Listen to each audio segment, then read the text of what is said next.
What's going on, movie fans? Welcome to episode 15 of the Real Takes podcast here on WSVC Radio. We have a special guest this week. Normally I don't have guests. Normally I have to watch all this stuff on my own, but this week we have Mr. Safin. Yes. St. Vincent College Yes, here. that's me. I'm Yeah. David Safin, St. Vincent. Thank you so much for showing up this week and That's great. I love it. preventing me from having to watch Minecraft. I'm very grateful that I didn't have to go and watch that to review. My kids saw the trailer and were not impressed. And so as of now, it's not on our list. Yeah. I imagine I will see that streaming, not in a theater. So I can't imagine. Although some people are projecting a $100 million opening, so we'll see what happens with Minecraft. But I'm not sensing excitement. No. The trailers did get better as they kept coming, to be fair, but yeah, it didn't look good. Anyway, so I left it up to him to choose. I thought you were going to pick animation. You surprised me. You know what? As I was leaving my office, I thought I should have picked like Pixar, but then I thought I want to live in my world. Do you know what I mean? I love those movies, but they're so connected now to my relationship with my kids. Yeah. And so I was like, it's a skewed if this viewpoint. and if this were like a dad podcast, like our relationship, like I want to talk about my movies. Your movies. The ones for us. That's fair. But you surprised me. I was convinced that you were going to say animation. But I was pleased to read Docudrama Biopic. So yeah, guys, we're going to talk about our three favorite biopics / docudramas. We kind of combine them into one group. We got a couple we're going to have some really great movies to talk about here. I'm going to get to talk about two of these are top 50 all time for me, so I'm very 50. Yeah, I've done a top 100 list on Letterboxd. If you check out my Letterboxd, so wow, we're gonna get to talk about some really cool stuff. Before we go in, just for everyone listening, yes, Danny and I wanted to make the distinction between what we consider a docudrama and a biopic. And for me, the docudrama is event-based, something that's about it's a World War II docudrama, whereas to me a biopic is a biography. It's about a person. Yes. So that's how I distinguish it. I didn't ask you this. What would you call Titanic, which is about a real event but surrounding fictional characters? I would put Titanic. I would classify that as a drama. I don't think I'd classify that as a docudrama. Well, here's the thing. It's the to what degree does it have documentary value? Sure. And so Pearl Harbor is mostly nonsense. Yeah. But has, I think, what many regarded as a very historically accurate representation of the bombing of Pearl Harbor. Yes. And Titanic has a historically accurate representation of what the ship was like, what the sinking was like. Yep. And it's a fictional narrative that pushes that through. If someone came to me and said, "Is Titanic a docudrama?" I'll be honest, I'm saying no. I'm saying no. I'm sorry. It's a hard yes. It is a hard yes because, I would say no. Because the main characters are fake. Yeah. And so I can't say that it's. I think it has documentary value, but it's not a docudrama. Yeah. That was good. Yeah. We agree. Yeah. Yeah, we completely agree. Okay, so we'll just go 3, 2, 1. Okay. And we'll alternate. So you're number 3. Okay, so when I'm coming up with this list, it's so hard, obviously, to rank things because one day it's one way, one day it's the other. So I was just going through of my relationship to these long-term, short-term, et cetera, et cetera. And so my number 3 I went with was Apollo 13. Apollo 13 came out in the mid-'90s when Tom Hanks was on that real heater, with I mean, we have A League of Their Own and Forrest Gump in Philadelphia, and he just was in Toy Story, and I mean, he was just really cranking them out. And Apollo 13 is that his sweet spot. He loves NASA, he loves those, and so I always was amazed at the way you were able to go with that story with those characters the whole time, truly not knowing if they were going to make it. Yeah, even though it's a true story. Even though it's based on a book written by one of the people on it, it says it in the opening credits. You still are like, are they going to make it? I watched it. I was in high school when it came out, and I remember somebody saying to me, "Ooh, I was really relieved when they made it." I was like, "You didn't know they made it?" Yeah. But that's how good the storytelling was, and it's just such a riveting story, and the innovation that Ron Howard had with how he got rid of gravity for a lot of those scenes by shooting those sort of parabolas and I've also heard that it is not that this to me is a like mandatory, but it is very historically accurate.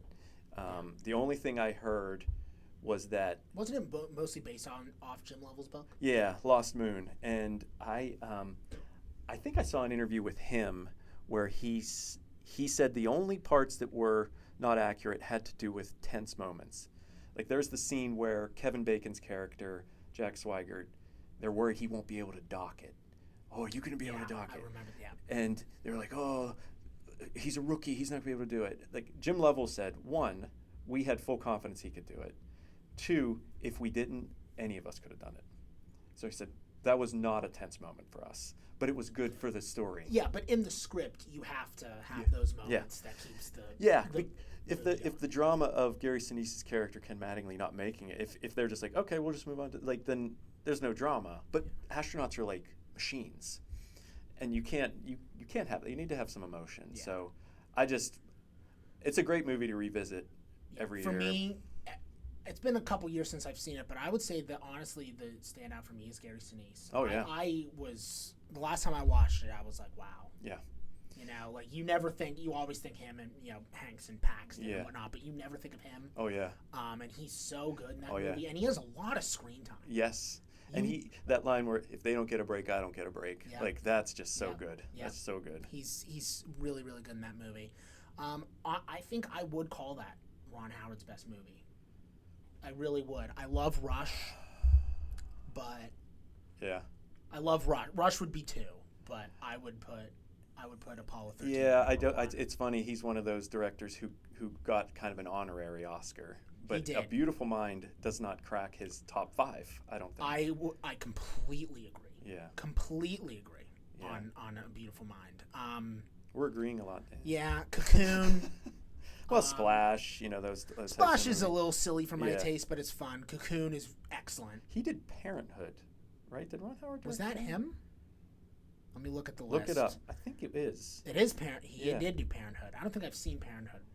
I don't think I've seen good. it. Late 80s, Steve Martin. Yeah. Frost Nixon is great. Yeah. I wonder if Frost Nixon will be on either of our lists. It is not. That's not on my list. It's good. It's a good movie. It's good, but it's not up there. I considered Rush, but then I was like, wait a second. Apollo 13 is better, and I wouldn't put Apollo 13 on this list, so I got to put, he did In the Heart of the Sea. I was so excited for that, and I watched it. What a dud. Anyway, we're getting off topic. Yes, this isn't a Ron Howard pod. This isn't. We could have a whole conversation on Ron Howard, and it would be a good conversation. He did Gung Ho. That movie's not bad.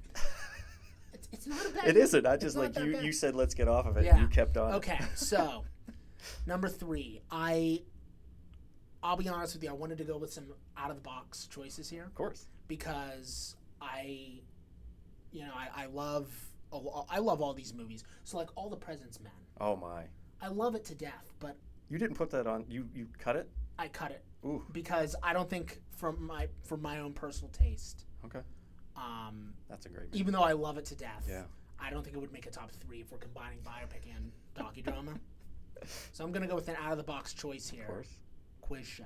Oh, Quiz Show. Okay. Quiz Show. Redford. I went into this movie and my dad was like, "We're gonna watch Quiz Show." And I was love like, Quiz Show. What? Because I had always assumed that Robert Redford only directed his own. Yeah, no, pictures, he's not in that. And I didn't know that he wasn't in Quiz Show. Yeah. So I was like, do we need to watch Quiz Show? Is Quiz Show worth our time? Quiz Show is good. And I went in with a negative mindset. I'm not even kidding. I went in with a negative mindset, and I finished that movie, and I was like, Mike, I was blown away. That's great. It's a dark horse pick for Ralph Fiennes' best performance. He is asked to do so much. He is asked to do so much in that movie. And he does all of it so well. And he has, like, if you've ever seen the real Charles Van Doren, Ralph Fiennes is maybe 1,000 times more handsome than the real Charles Van Doren. Yeah. And he has to be so charming, so, like, he has to be movie star. The prep school kid, yep. But then he has to live with the shadow of his father. He has to live with, he's on TV now, and how it... I agree. Ray Fiennes, and for me, the person who steals that movie is Paul Schofield, his dad. He's very good. Every scene he's in. The final scene where he confesses to his father in private is heartbreaking, and both actors sell it. Honestly, as much as I love him, John Turturro's fine. Yeah. He's fine. Yeah. He serves the movie. He doesn't hurt it. But he doesn't help it like he normally does. Yeah. Like with Coen Brothers, he always helps. Yeah. But with Quiz Show, I'm like, he's good. It's a good performance. He does what he's asked. Yeah. Funny in the beginning, tragic hero at the end. Yeah. But yeah, Robert Redford. That's the movie that made me really respect Robert Redford as an artist. Yeah. I like to. I think when he won the Academy Award for Reds, that beat Raging Bull. And so I always thought it was interesting that he had Scorsese in this movie. That like you would say, there's some animosity there. And Scorsese acts in it, and he's good. Yeah. And so it's just... Scorsese's not a bad actor. No. He was just in a show called The Studio on Apple TV+. Oh, I didn't see that. And he was was in the first episode, and he's great. I mean, he's an underrated actor. He is.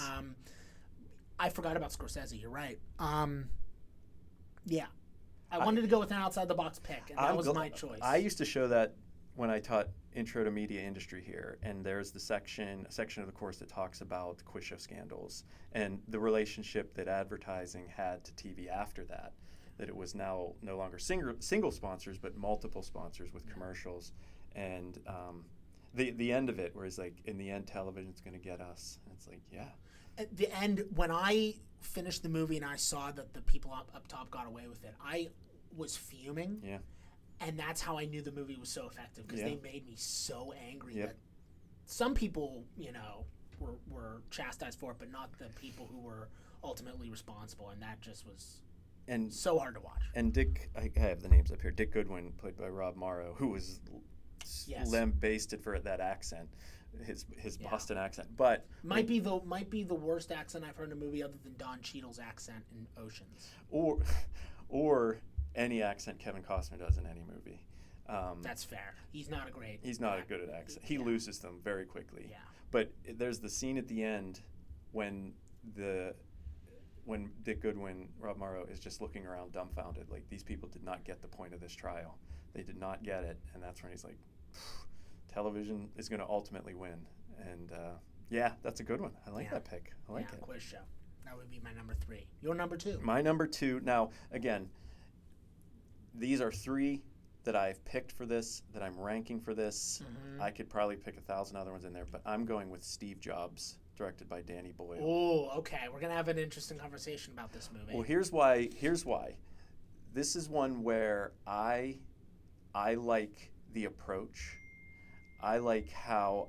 your love of the movie lives or dies by how you react to Sorkin's take on this story. Sorkin's take on it, but also Danny Boyle's application of Sorkin's script, and the 3 acts that take place over the course of 3 periods of his life, that the way they're shot in different formats, the way they carry the characters over and age them and whatnot. I just think it's such an adventurous mode of storytelling. I think Michael Fassbender is incredible, and I bring it up because of a critical question with docudramas is, how important is it for your lead to look like? Michael Fassbender does not look anything like Steve Jobs. Tom Hanks looks nothing like Jim Lovell. Yeah. Nothing. Jim Lovell wanted Kevin Costner to play him because he looks like him. Yeah. But Fassbender carries the aura of Steve Jobs through that, I think. And there's a scene in Act 2 where it's Jeff Daniels' character and Fassbender in the hallway. That I could watch that on a loop. Talk about elevating a script direction. Yeah. How do you take a hallway scene and do that? It's like it's like a battle. That might be Danny Boyle's. I think it's far from his best movie, but I think it's probably his best directorial effort. Yes, and that's for me is the pure entertainment value of a docudrama. Yeah. I like that docudramas, which is impressive because it makes him look horrible. Yes, yeah, and even at the end, he's like, "I am horrible. I'm poorly made." Yeah. And I like it as being part of the canon of Steve Jobs. I like that docudramas can be an introduction to content, and if you do your work on Steve Jobs, you can see how loose a lot of that was. But it's just so adventurous and so much fun to watch. That's what it's like. I'm throwing this on there. Like, you had quiz shows, you're out of the box. This is my out of the box one because it walks the line in a way. Yeah, it's funny. Thank you for bringing up the looks of the real life figures versus the actors, because when A Complete Unknown was coming out, I watched Walk the Line for the first time in a number of years, and I was like, wow, Joaquin Phoenix looks absolutely nothing like Johnny Cash. Nothing. But he so embodies Johnny Cash that if you're James Mangold, you have to cast him. Yeah. Like the feel and the aura that he provides the screen, particularly in the third act of that movie, you had to cast Joaquin Phoenix. And Michael Fassbender, I'm a huge Michael Fassbender fan, and that is easily the best thing he's ever done. Yes. And everyone cites it, the fight with him and Wozniak in the third act, in front of all of all of the Apple staff, is so well done, and it's so well acted, and it's so well written. I would say this. That's the scene in that movie that I can watch on a loop, even though I have issues with the approach, which I'll get to. Seth Rogen's proving he can act. Seth Rogen is amazing in that movie with a very small part, but you totally buy him as Wozniak. There was the Ashton Kutcher one where I think Josh Gad played, and you're like, I don't buy this. Nope. But Seth Rogen... Inspired casting, too. Yeah. Not only is it inspired, but it's perfect. That's the best kind of casting. And he says something like, computers aren't supposed to have flaws. I'm not building mine with yours. And you're just like, that's just a dagger. And he says it in that kind of engineer way that you totally buy. Yeah. Yeah, no, I have something... Look, for me, Steve Jobs is that movie where I do have a bit of a problem with boiling Steve Jobs down to he had a bad relationship with his daughter. Yeah. But at the same time, Boyle and Sorkin do such a good job exploring that part of Steve Jobs that I really can't get upset at the movie. Yeah. I just wish there was more on top of that. I would have liked to have seen more of his technological accomplishments, and I think that that's really where the time jumps hurt. Yeah. Because you don't see the tech that changed the world. But that's like the one flaw with the movie. I'd still give it like a 7 out of 10. Yeah. But solely because of Boyle's direction and Fassbender's performance. That's it for me. The editing, the acting, the documentary side of it means very little to me. Yeah. There was a made-for-TV movie called Pirates of Silicon Valley that Noah Wyle plays Steve Jobs and Anthony Michael Hall plays Bill Gates, and it's about their dynamic. My dad loves The Pit right now, by the way. Well, that's why I was like, Noah Wyle, now people know who he is again. Yeah. But Noah Wyle looks a lot like Steve Jobs. He looked so much like him that Steve Jobs had Noah Wyle come out at an Apple event to open it. And he came out pretending to be Steve Jobs. And then they did one of those SNL moments. And so I think that if you watch the Kutcher version, you suffer that, you watch Pirates, and then you watch Steve Jobs, you get a whole picture. Sure. But you also can see how someone could screw that up. That's fair. So that's fair. Yeah, no, that's a good pick. Even though I don't love the movie, I still like it. Yeah. And I agree with you. The directing and acting are so yeah. good. Okay, number 2. I'm gonna catch strays for this. Now I'm always worried that you're gonna say something I haven't seen. Moneyball. All right, well, I can knock number 1 off my list. It was number 1 Moneyball Number for 1 you? was on my list. Oh. I'm gonna have to change some. I'm gonna have to change it. Okay. Well, Moneyball is number 1 on my list. Okay. I love like, Moneyball. I like it. I like it more than The Social Network. I do too. Okay. I've said that to friends before, and they look like they want to hit me. And I'm a diehard baseball fan. Me too. I'm a business major.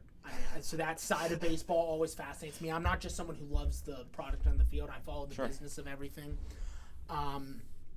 Philip Seymour Hoffman is top 10 actors of all time. Yep. Looks nothing like Art Howe. He does nothing. But it's so good. Chris Pratt actually doing nuanced acting, yeah. which these days he never does. No. But in that movie, that's his Seth Rogen Wozniak agreed. Role, where he's just like, I'm acting. Again, inspired casting, you would never think of him. Yep. But it works. Brad Pitt, we all love him. I mean, I don't really have anything to add to that. No. I read Michael Lewis's book. It's an excellent book. Yes. I wish they would have had the draft scene from the book in the movie. That would have been amazing. Seeing all the Nick Swisher drama, that was great to read in the book. It's a shame we didn't get that in the movie. But, I mean, talk about, it's like up there with The Martian in terms of like, you read the screenplay and you are just like, you literally took the book and made it come to life. Yes. The night of obviously Chris Pratt's, I'm blanking on his name. Scott Hatterberg's home run to clinch the winning streak. And that sequence just electric. I really do like it. I think it's my favorite Aaron Sorkin movie, and I know that no one else on the planet agrees with that. But for me, The Social Network just had a few too many unlikable characters, and despite some amazing dialogue, which we all agree with. Sure. I'm not saying The Social Network is bad. Let's be clear. That would be psychopathic. That would be bold. Wow. But Fincher's never been one of my go-to guys, which also kind of hurts it. And he doesn't elevate Social Network the way Danny Boyle elevates Steve Jobs. But yeah, Moneyball for me is it's that movie that. Well, it also everything comes together. And the connection between it and Social Network is a good one, not just because Sorkin co-wrote Moneyball, I think, with Steve Zalian. 3 Sorkin movies on here, which I think says a lot about the man's ability. Yes, that's true. But and all three of them are about sort of geniuses at work, and so I think that. And he wrote another one which wasn't nearly as good as any of the other 3, the Ricardos. I was going to say, is that on your list? Fine. It's fine. Yeah, it's fine. I was like, this should be better. Yes. Well, he directed it. And he's not a great director. He's not a good director. Like, Trial of the Chicago 7 screenplay is amazing, and the direction is so bland. Yeah, but you have Bennett Miller. He's so under. Where did he go? What happened to Bennett Miller? I want another Bennett Miller movie. Look it up. There was a rumor that he was going to make a movie about AI. Because he did Foxcatcher. Which is also excellent. And it was shot around here. It was. And then Capote, which I haven't seen for some reason. I don't know how I missed it, but in this Moneyball and Foxcatcher, yes. So good. When you look at, like, let's say this trilogy of Jobs. Oh, well, in this case, Sorkin Jobs. movies. Yeah. Well, Jobs, Zuckerberg, and Billy Beane. Yes. This is the one that has heart. I would agree, because Zuckerberg and Jobs, they were very much anti-heroes of the real world. More so Zuckerberg than Jobs, but Jobs as well, which the movie, again, exclusively devotes its runtime to. But I agree with you. Billy Beane. He's an underdog. Mm-hmm. He chooses to stay with the team that needs him most.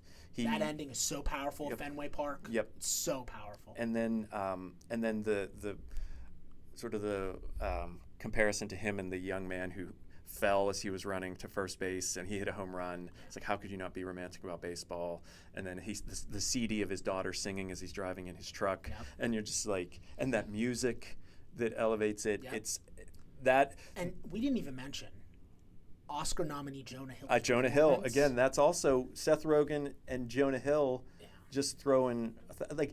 Jonah Hill gets so much credit for Wolf on Wall Street because that's so showy. Where he's great. He's great, but he's not DiCaprio. Yeah, and it's so showy. It's so big. But in Moneyball, it's so understated, and he's so machine-like. And the scene where he's I love the scenes where he's doing data analysis for Billy. I love his first scene for me is his best scene where he's explaining why Johnny Damon sucks. I mean, it's like in a garage. In a garage, and it's so well done. Yeah. I always found it so peculiar that Paul DePodesta wouldn't agree to his name being in the movie. I don't know what that was. I don't understand why. And here's where we could talk about. We could have a Moneyball episode. That would be amazing. This is where I'll end it because everything. I'm not a business major. Yeah. I'm a huge baseball fan. I was a huge A's fan.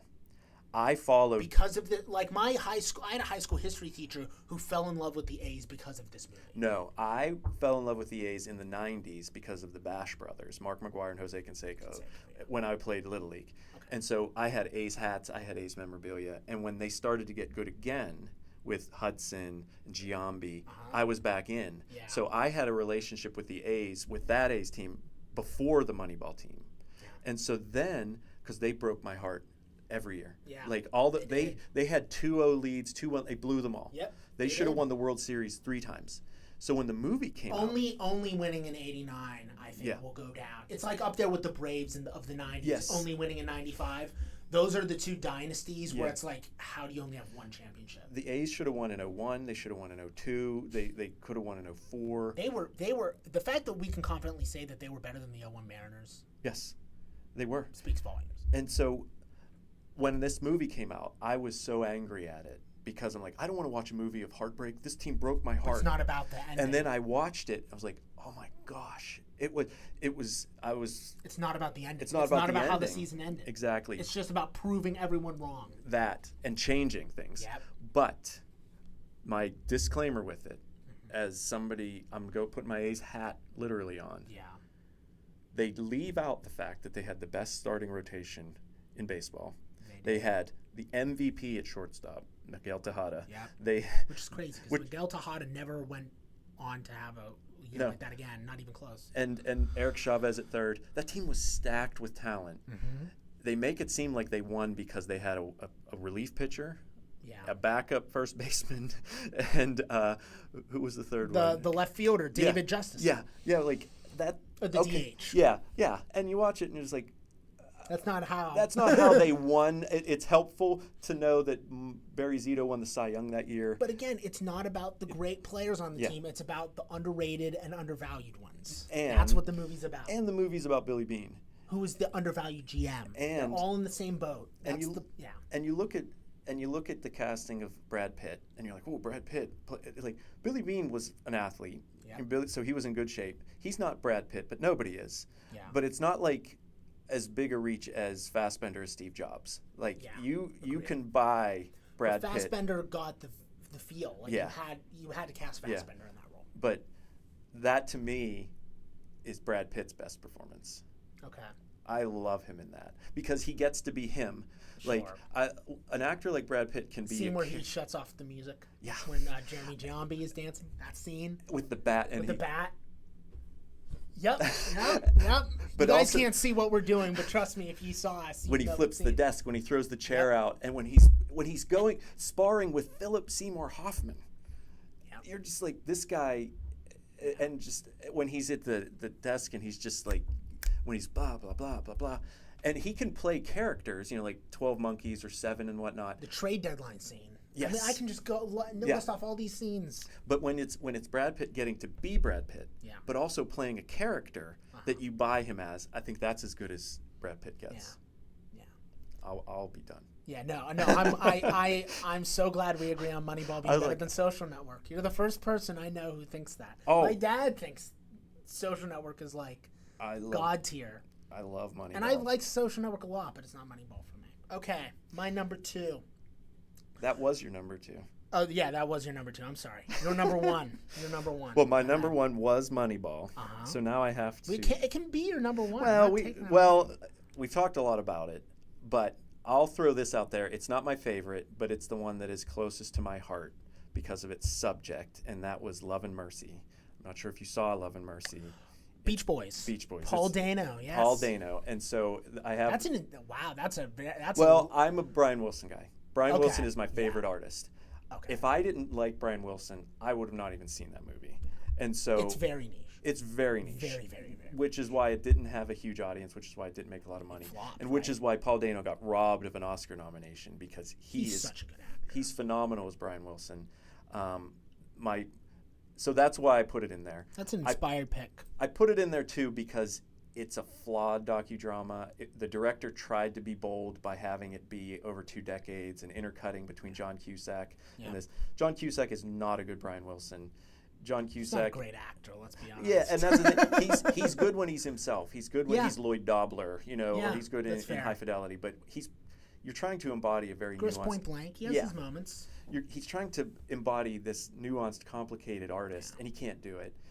And every time it cuts from Dano to Cusack, my heart sunk. Yeah. Because Dano in a music studio directing these musicians and singing, and that I could have watched 6 hours of that, and I just look back on that as probably the movie I was most excited about of this century because of the subject. And he has such a fascinating life. I wouldn't even call it like a tragic life. There are tragic elements. That's the point of the movie, is that there's just so much yeah, all over the place with him, and it's so fascinating. And it's just like you said with Jobs, like you leave so much out. Yeah, but you have to. But the most compelling part of his life is what they handed to Dano, and he delivered on it so perfectly that I feel now it was such a lost opportunity. He deals with the mental stuff with so much nuance, and that's very difficult to do. Like we were mentioning Brad Pitt, and the scene in the locker room where he's throwing everything, and it's still understated. Yeah. And that's really hard to do. And still scary. And Paul Dano does that as well. Yeah. And he's so underrated. Yes. Prisoners. His performance in Prisoners never gets respect. It annoys me to this day. Well, and I mean, Little Miss Sunshine. I mean, he's like the fifth billing in that movie, and you watch it, and you're like, he's so much better than Carell. Why is Carell have so much screen time over him? And so that's what, like, I had to come up with something. I was going to say All the President's Men to keep us on that, but but I thought I just want to throw this out there. Yeah, I promise All the President's Men was hard to cut. But Love and Mercy is not one of my top 3. But that's an inspired pick. It's very good. The subject is very important to me, and I thought Dano was perfect at it, and so that's where I'll leave it. With Bohemian Rhapsody making close to $1 billion and winning an Oscar for Rami Malek, we've gotten a rise of music bios, and most of them I think are fine. Yeah. Like I thought Elvis had Elvis, great third act. First 2/3 bored me to tears. Yeah. I'm sorry. Like and I loved the third act so much, but I was like, ending's great. The rest of the movie, Rocket Man, I loved the jukebox musical element. Yeah. And liked nothing else. Well, I would say I'm sorry. Jersey Boys is an abomination. Thank you. Jersey Boys, when I went to New York, that's my favorite Broadway show ever. I love Jersey Boys so much. My friend, who's probably going to listen to this podcast, you know who you are, went through all of Clint Eastwood's movies over the last summer. Says Clint Eastwood is one of his favorite directors that has never made a bad movie. I confront him when he said that, and I was like, are you telling me you liked Jersey Boys? And he said, yeah, Jersey Boys was really good, but I've never seen the show. And I was like, I can tell you've never seen the show, because I would actually classify the end credits song and dance number as unwatchable.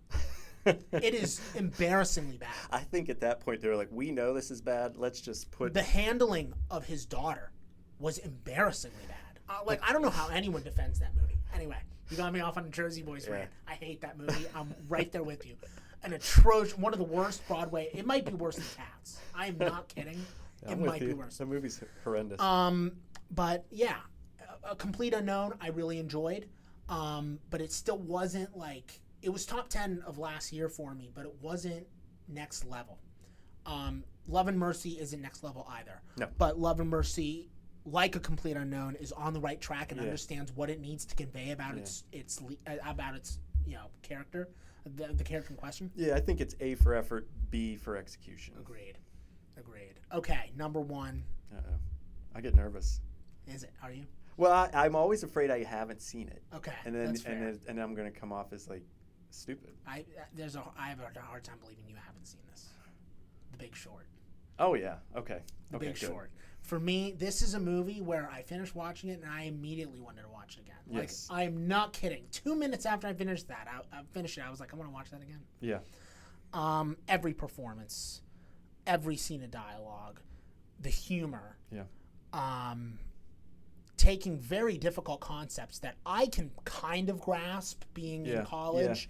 Yeah. I watched it back in high school, but now I can kind of understand it, but I still don't fully understand it. And that movie's able to effortlessly convey what you need to know. The cut-ins with Anthony Bourdain and Margot Robbie are hilarious.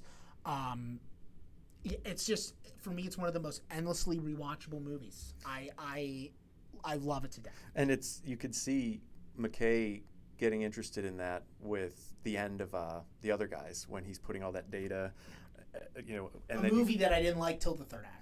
And then you see him delving into this with Vice and then Don't Look Up. I'm not, and Don't Look Up, but this is him giving him the confidence to do that stuff because he nailed it the first time out. And just Christian Bale. Oh my God! As soon as you mention that movie, I'm just in my head just swirling around Christian Bale movies because he's such a good character actor.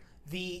The acclaim that Adam McKay got for The Big Short is probably the worst thing that ever happened in his career because he read his own press. I consider Vice and Don't Look Up to be. I don't know really what they are. Horrible. Yeah. I think they're awful. I truly think they're awful movies. As good as Bale is in Vice. Yeah. Oh yeah. As good as all the acting is in Vice. I mean, no one talks about Amy Adams and Steve Carell in that movie. They're both exceptional. Sam Rockwell was pretty good as Bush, but no, the Vice and Don't Look Up for me were just. I watched them and I was like, oh my God. Yeah. Like, how did I support The Big Short as much as I did when this is the follow-up? And then his McKay's follow-up at Netflix, I don't remember the name of it. It was going to be Robert Pattinson playing a homicidal president. And it got canceled. And it's like, I can tell because, Adam, you're drinking your Kool-Aid. Yeah, he is. And you just lost. He doesn't understand what made The Big Short work. Yeah. And what made The Big Short work was not, we hate these people. It wasn't, oh, we hate the Bush administration, or oh, we hate, climate change deniers. That's not what it was. This wasn't, oh, Wall Street bad. What made Big Short work, at least for me, and I think everyone watches any piece of entertainment for different reasons. Here's why I loved The Big Short. I loved the ensemble nature of it. Yes. You could have easily just focused on Bale. Yeah. And it would have been a good movie. But you got Gosling in there, and Carell. It would have been like, what's that movie with Kevin Spacey, that Wall Street movie? Oh, I don't. Oh my God! I'm gonna look it up as I talk. I could guess. Oh my God! Something Point. I forget the name of it. Anyway, as I look it up, I think what made The Big Short work more so than other,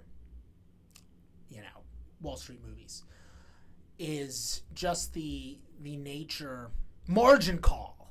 I was like, I'll look it up. I'm see you're so focused on finding it. Margin Call. That's the other 2008. Okay. Financial crisis movie, and it's very good, and it's also an ensemble, but it's more character driven than The Big Short is, and it's an excellent movie, really, really good, criminally underrated, highly recommend it. But what made The Big Short stand out for me was the again, conveying that information and being able to take very difficult financial concepts and transfer it over to a mainstream audience, and then making Wall Street more gray. Vice, I don't care what anyone says. Vice was not gray. No. Don't Look Up was not gray. Yeah. Big Short was, and that's why it works. It's funny too. I also think the humor is better written. Yeah. I mean, Ryan Gosling is so funny. His scene in the bathroom where he's like, "What'd you hear, Tony?" I was like, "This is so good."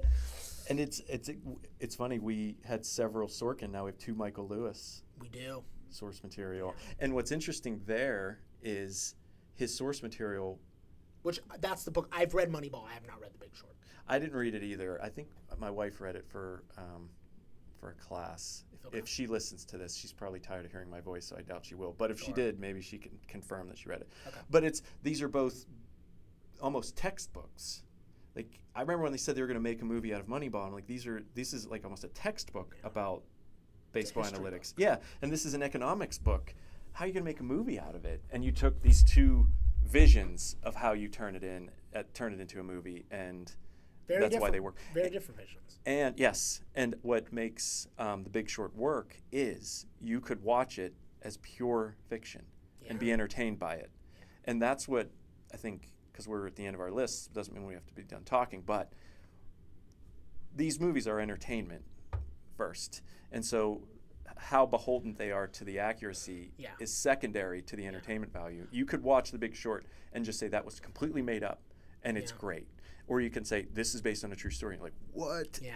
And all the President's Men, every scene in the parking garage. Oh my. Is like, you are like edge of your seat. This is stranger than fiction. Yeah. How is this happening? Was he literally standing in the shadows? And then you're like, he was literally standing in the shadows. Did you see the HBO series The White House Plumbers? No. Okay. With Thoreau. Thoreau and Woody Harrelson. Woody Harrelson. They play Hunt and Liddy. Okay. There is In All the President's Men, Robert Redford calls E. Howard Hunt and interviews him on All the President's Men from his desk. In The White House Plumbers, the call is there from the other side. Hunt, played by Woody Harrelson, answers the phone for that interview. It is Robert Redford on the other end. He came in and reprised his role. That's awesome. As Woodward's voice on the other end. That's impressive because he retired. Yeah. So good for like that. That's the sort of thing where it's like I'll do it for free, but let's just keep the continuity. Because it's cool. And, because it's cool, and yeah. it's an Easter egg. Because even when they did it, I heard it. And I was like, was that him? And then to find out it was. Because he doesn't have a very distinct voice. No. He's very much an everyman. Yeah. I also, because now we're just going down a rabbit hole. There was a documentary about Ben Bradlee on HBO. There? Yeah, I think it's called The Newsman or something. It's a compelling documentary, and it said that after All the President's Men, Ben Bradlee started to walk around as if he were the character in the movie. That's ridiculous. Sorry. That he watched the movie of himself and started to take on the characteristics of Jason Robard. Like, he was like, I like the way he played me, so I'm just going to start acting like him, acting like me. Like the way he claps. And that's when you realize Robard was a better Bradley than Bradley was. Sure. But no, I bring up All the President's Men because these stories are stranger than fiction. Yes. In many ways. And I'm with you. The Big Short, you're like, how is this real? Did this actually go down like this? And sure, maybe some scenes weren't as comedic as it was in real life, but it's effectively done. And that's a personal favorite of mine, The Big Short. Oh, 100%. Big Short and Moneyball were the two. I had to cut. Last thing before we go, it was so painful to cut some. I had to cut All the President's Men. I had to cut Amadeus. I cut Good Night and Good Luck. I like the movie Good Night and Good Luck, Clooney. Yeah. I like the movie First Man, the Neil Armstrong with Ryan Gosling. My second favorite, Damien Chazelle. I think it's better than La La Land, and I think it's better than that awful Babylon movie. Oh my gosh, that movie was horrible. A train wreck. But I would like First Man as a double feature with Apollo 13. It's very slow. But it works. It works, and he's so believable, and he's so understated. And the third act was made up. Yes. He didn't throw it in. He did not do that. But it doesn't works. matter. But the movie is so well done.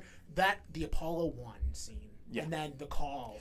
Well, that phone call scene, Gosling's performance is so good. And what I liked the way Chazelle did it was he made it sweaty and dirty and like it. Tom Hanks' version of NASA is a little glossy. Oh, I wouldn't call it like. It's not overly sanitized. Sure. But it also like what Chazelle did was you like. want to be an astronaut? Yeah, Woo-hoo! yeah. It's. And yeah. Chazelle's like, NASA is. We're gonna a dumpster. Yes, yeah. we're flying in a box of bolts Agreed. in a garbage can. But First Man is really good. I loved that movie. And there was, I was toying with JFK because that is just such a. I don't even know how you classify JFK. Yeah. It's not a docudrama, or is it? I don't know. I don't classify Amadeus as a docudrama. Yeah, so that's so historically accurate. Yeah. So. That's why I wanted to talk about this. Yeah. It's like, it's so fun. This is a great. I love this. I had to cut Raging Bull. Argo. I had to Argo cut was great. Argo's a great movie. Yeah, no, so many good ones. Raging Bull I had to cut. It was hard. Yeah. Great picks. Great conversation. That was fun. I know you're in a rush, so we're gonna I said half an hour, and we kept it to about 45 minutes. We did. Well, thank you so much for coming great. on. I'm glad. I hope you had a lot of fun. I did. This was great. This was a great time. What is this? Today's April 3rd. We'll find time to do one more episode. Please. And I'll let you pick again. I'm not forcing you into anything, but if we do animation, that would be an hour. So siphon off the time. Maybe finals week we can find an hour to decompress. Yeah, really. And do something. That actually might be the time to do it because might be the time to do it because. That we'll have a lot to talk about, and I wouldn't want to just talk Pixar. I would. No, animation as a whole, but that would be fun. All right, sir. We'll find the time to do it. So yeah, guys, this was episode 15 of the Real Takes podcast. Again, Mr. Safin, thank you so much for showing up. I had a lot of fun. Me too. Guys, next week it's looking like I'm going to be reviewing season 3 of The White Lotus. We got the finale of that in a couple days. Wonderful show. I can't wait to talk about that. And then in theaters, I don't know if I'm going to check out The Amateur. It looks all right. I mean, it might be cool. Have you seen the ads for that? Actually, I haven't. You haven't? Okay. Rami Malek in a political film. Oh, I did. I have seen that on Peacock. Yeah, It I mean, pops it on. looks, It looks all right. I'm willing to give it a chance. I don't think I'm going to see Drop. I don't think I'm going to see that, guys. I'm sorry. Sometimes I have to just preserve my sanity and say, I'm not going to watch that. Like I said, that was Snow White. I'm like, nope. No. Minecraft, nope. No. But it's looking like The Amateur is a maybe, but White Lotus is definitely go for next week. So please listen in on that. Wonderful show. I have a lot to say. That show, for such a straightforward drama, there's so much to talk about. So I'm looking forward to talk about the White Lotus. But anyway, that's it for this week on The Real Takes. Thank you again. And we'll see you guys next week.